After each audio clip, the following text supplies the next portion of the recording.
As Europe turns to renewable sources to diversify energy supplies away from Russian oil and gas, European states and companies are only now starting to monitor and secure their wind farms. Reuters found in a survey of 13 governments and interviews with dozen lawmakers, regulators, military and industry officials. Rising above the Baltic Sea less than 10 kilometres or 6 miles off the coast of Denmark, 161 wind turbines spin slowly. They supply around 4% of the country's power, sent to shore through 2 cable connections. But the turbines have no barriers or surveillance.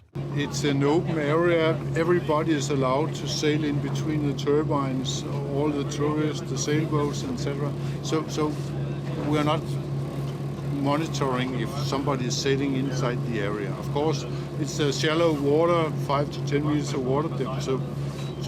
But people are allowed to sail here. Of course, the turbines are locked during the night, so people cannot enter the turbine, but they can do whatever they want.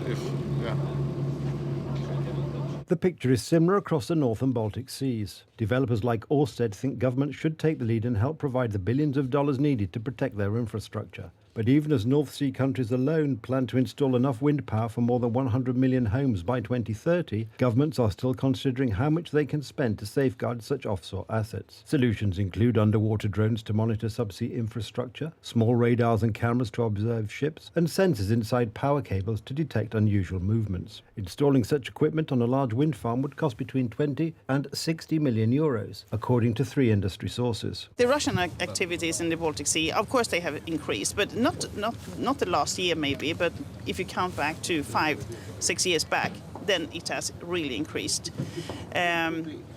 We are surveilling that one. We are there. We're working together with other nations. If North Sea countries were to meet their target for extra offshore capacity, that would cost up to 3.6 billion euros more to secure, according to Reuters calculations. Surveillance, including active patrols, would add much more. The risk was underlined last year with attacks by unidentified saboteurs on the Nord Stream pipeline, and again this month when Finland and Sweden said a subsea gas pipeline and telecommunications cables had been damaged, including a link between NATO members Finland and Estonia. Finland said its review of vessels in the area at the time found a Russian and a Chinese ship among them. The level of monitoring and protection is usually not beyond what the obligations of operators are.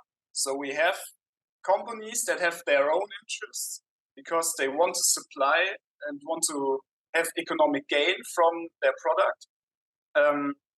And this already includes remote monitoring, hydrophone installations on the wind farm's edges to monitor the surrounding sea noise, and also regular visits and visual control of installations.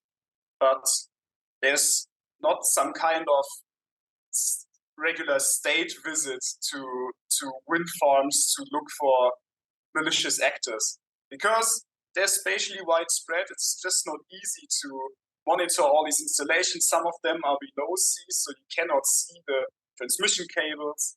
And it's a tough task to monitor them all. President Vladimir Putin has dismissed the idea Russia was involved as rubbish. The Chinese ship owner New Shipping declined to comment.